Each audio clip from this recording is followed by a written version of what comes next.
بسم اللہ الرحمن الرحیم۔ تنگ دستی کا آ جانا بہت جلد دولت مند بننے کی علامت ہے۔ رات کے وقت اندھی کا آنا مصیبت آنے کی علامت ہے۔ خواب میں اپنی موت دیکھنا عمر لمبی ہونے کی علامت ہے۔ بدن پر چوٹ کا آنا گناہوں کے کم ہو جانے کی نشانی ہے۔ طویل بخار کا ہو جانا اللہ کے راضی ہونے کی علامت ہے۔ سائل کا آپ کے پاس چل کر آنا اللہ کے راضی ہونے کی نشانی ہے۔ دو کا ملنا رب کی طرف سے سیدھا راستہ ملنے کی نشانی ہے۔ گھر میں بلیوں کا آنا کاروبار میں برکت آنے کی نشانی ہے۔ گھر میں مور کا اڑ کر آ جانا گھر میں رزق بڑھنے کی علامت ہے۔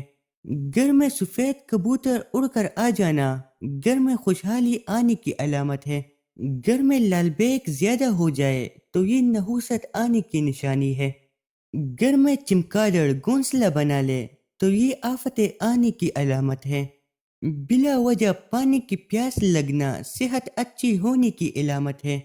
روٹی کھانے کے بعد گیس خارج ہونا طاقتور ہونے کی علامت ہے۔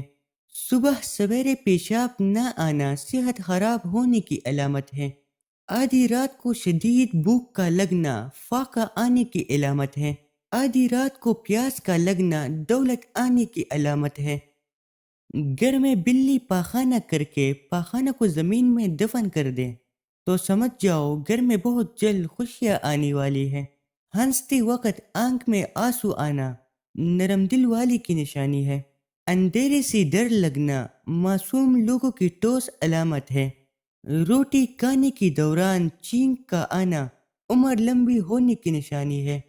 کامیابی بازاروں میں نہیں بکتی بلکہ انسان اپنی عزم و حوصلے سے حاصل کرتا ہے۔ نئی دن کے ساتھ نئی طاقت اور نئی خیالات آتی ہے۔ منزل سپاہیوں کا استقبال کرتی ہے۔ بزدلوں کو راستے کا خوف مار دیتا ہے۔